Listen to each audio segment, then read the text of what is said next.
Good morning, good morning. I'm Deputy Mayor Sheena Wright, and today is a very, very special day here at City Hall. Mayor Bloomberg, welcome back home. Right? And Mayor Adams, we welcome you back to City Hall. Although we do feel that you never left. You were here day and night. As Deputy Mayor for Strategic Initiatives, I've worked with the mayor to invest in our children's future, from funding childcare for toddlers and working parents to providing job opportunities for young people through our summer youth employment program. We have brought everyone into this mission, from public to private partners. With Mayor Bloomberg, we are extremely excited to launch another program to meet our children's needs. On that note, it is with great pleasure I introduce Mayor Michael Bloomberg. Sheena, thank you. I forgot what it was like to stand up here. I did it for a few years, so as I remember. How many years was that? Anyways, Sheena, thank you for all the great work that you're leading on behalf of our city students, and it couldn't be more important or more urgent. Our administration, as you know, had a chance to work with Sheena back when she led the Abyssinian Development Corporation and later the United Way, and it's great to be joining forces with her again. And thank you, Mayor Adams, for all of your leadership in confronting the big challenges that our city faces, and for welcoming me back to City Hall. This feels just like the good old times, except that when Room 9 asks a really difficult question, I'm going to say, you handle it, not me.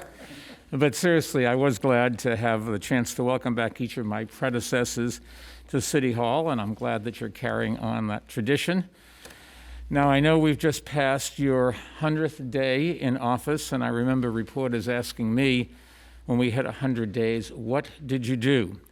And I said, well, we built a team. And they said, yeah, but what did you do? And I said, we built a team. Right. It didn't make headlines, but it did make possible all the success that we achieved over the next 4,000 days, because it all started with a great team that we built, and the vast majority of whom actually stayed for 8 to 12 years, if you go back and look. It's really quite amazing. In a business where people turn over every 6 months to 2 years, lots of people stayed around, and they stayed around because we were making a difference and they wanted to be part of it. Mayor Adams has been building a strong team, and it's great to see some of our administration alumni among the commissioners and senior staff.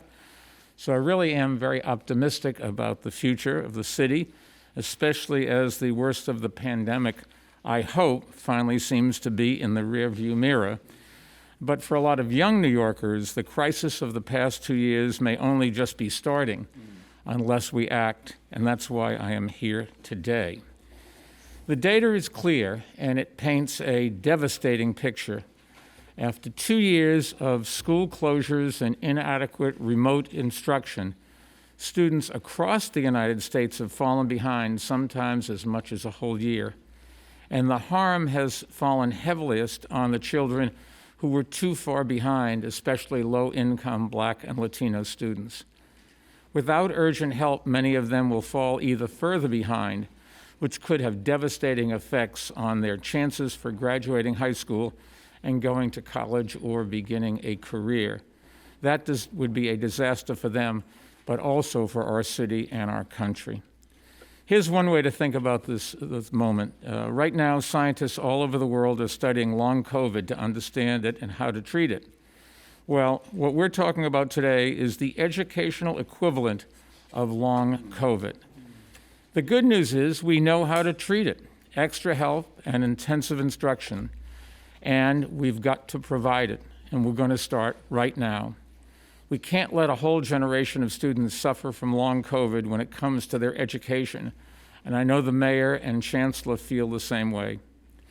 They both deserve credit for recognizing the crisis and taking immediate action by expanding the city's summer school program called Summer Rising. That's a critically important step, and it will help an awful lot of students. This really is an all-hands-on-deck moment. Private sector and philanthropic groups have a duty, I think, to step in and do what they can, and our foundation is going to do our part. Together, with a group of partners, we're committing $50 million to help charter schools create or expand summer school programs that will provide a coverage of an average of 5 weeks of additional instruction in math and English. All charter schools serving students in grades K through 12 are eligible to receive funding for the program, which will target students who are most in need of extra help. Schools can apply for funding starting today through the website summerboostnyc.org. The funders joining our foundation in this effort include Ken Griffin, Stan Druckenmiller, the Carson Family Charitable Trust, Robin Hood, Gray Foundation, and the Walentis Foundation. And I wanted to publicly thank them for their generosity and for stepping up to help students at a pivotal moment in their lives. Improving schools for every child in every neighborhood has always been a priority for our administration, and I'm glad to say we made significant progress closing achievement gaps that exist between students of different backgrounds.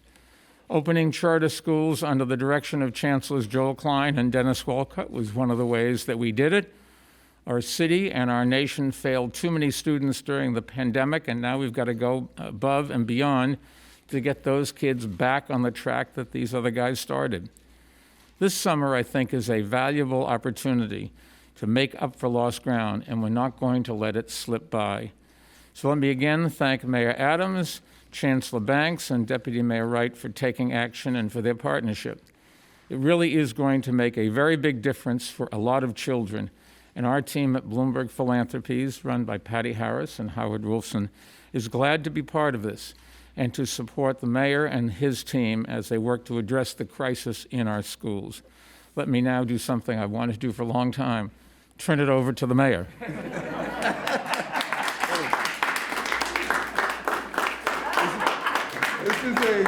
This is a COVID-friendly handshake. You know that? That's the most ridiculous thing I've seen. Thank you so much. And this is definitely a Carter moment. Welcome back. And the staff was excited to see the mayor walk inside, watching him come through the security and up the steps. As he stated, some of his alumni still here, serving government, committed and dedicated, and we thank you. And we thank you for what you're doing around not only education. It's no secret after the primary win that we communicated with the mayor often. Sheena and I went to visit him over at his office and just ask for his input and to just really be a part of this campaign. It was a miss for so many years, far too many years, I believe. His willingness to do things like this didn't start in 2022. He wanted to continue to assist the city, what he has been doing all over the country. He was the modern-day Paul Revere around gun violence. If we would have embraced what you were doing in cities across the country around gun violence, we wouldn't be where we are right now. He was stating it was getting out of control. And so I cannot thank the mayor enough, and Howard and Patty, just for being committed to our children and our families in the city, because it goes together. And so to Michael and the Bloomberg Philanthropic initiatives, we want to say thank you. The Summer Boost in New York City is so needed. And I don't think anything personified that need more than what was stated about long-term COVID. We did something in Bushwick about the physical aspects of long-term COVID, but the long-term COVID of education, our children are behind in reading and math. And this is going to have a long-standing impact, not only for all children in the city, but it's going to impact those children who were already behind. And if we don't get on top of this and focus on this, it's going to have an impact on our children globally. Employment, being able to provide families, to buy a home, to pay for education for their children, and so many others that we believe, other things that we believe are important to look at. This massive investment that this administration is receiving for those children in charter schools is going to help children and families all over this city, and is going to make our schools work for everyone. I am not going to be caught up in the conversation of separating children based on the names of the schools they are in. They are all of our children, all of our children. And today, we are invested in all of them. $50 million investment in the education of our kids. Every young person, whether they are in district schools or charter schools, they deserve to have a quality education. That is what this administration is saying. That is what this mayor is doing today. Too many of our sons and daughters are behind because of COVID and because of failures. They both go together, and they have been compounded this year. They have dealt with remote learning, illnesses, absences, learning loss. It's just a combination of what has hit these children, and it's just unfair that adults' problems have turned into the crises for our children and future generations. And I said it before, and I'm going to continue to say it. Starting out behind instead of starting out ahead is something we have to move away from. And it's time not only to catch up, but for our young people to move forward, and that's what we are going to do. And we know if we expand opportunities at the earliest possible age, we can set out our kids on the right path to success. And programs like Summer Boost, New York City, are going to help us accomplish that. It's going to give our chancellor the boost he needs to continue the great work that he's doing. It will reach 25,000 K-8 students in the New York City charter schools, 25,000 children. That is something that we need to all be pleased with, and just not only put them in the classroom, but put them in a class of their own where they receive an opportunity to learn about reading and math fluency. And the math issue is a huge issue. We're falling in reading, but the studies that we witnessed during the campaign, we saw that math is a problem. And it's an indicator of the success of our children in the future. Every young person in the program will get a chance to grow, to learn, to explore their talents and imagination. What I like about this is that we're going to turn our city into a classroom, something the chancellor talks about all the time. Our city must be the classroom, not only the sterilized environment of a classroom building or school building, but this entire city. And it complements the work the city is already doing through our Summer Rising program. Thank you, Sheena, for the visionary of the Summer Rising program. I believe all-year school. I made that clear. You know, that summer gap, that summer loss, our children need to have structured education throughout the entire year to catch up and to exceed. We're going to be serving in our Summer Rise program 110,000 K-8 this year, the largest summer program in our city's history. We keep saying the largest all the time, and I don't think people get that largest part. Largest summer employment, largest investment in this, the largest in this, the largest in that. Whenever we see it, people miss the largest. I keep breaking records, and people continue to ignore the records that I'm breaking. You know, the largest. All they know is, well, you know what, you ex-police. But we are investing the largest in all the areas in children and families. And that needs to be talked about more because it's not talked about enough. And it's about giving our kids a safe space. During the summer months, crime increases.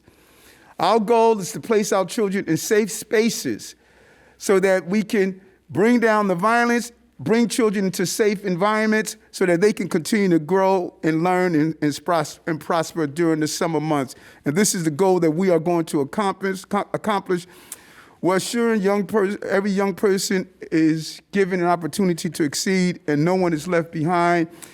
Could not have been done without the partnership with the mayor, and I cannot thank him enough. And it's only the beginning of the things we're going to do together. We're going to stay close with the foundation. Sheena has Patty and Howard on speed dial. You know, the mayor and I speak routinely about different ideas, learning from those things that are best practices globally. New York is a global city, and we are going to learn across the globe what people are doing successful so we can make sure we recover ending the inequalities that are in the way of prospering lives for the people of this city. So again, to your entire team, our entire team, realize that we are one team. We put on one jersey on January 1st, 2022, and that jersey states Team New York. Team New York. And we don't leave anyone behind in this pursuit. Thank you very much, man.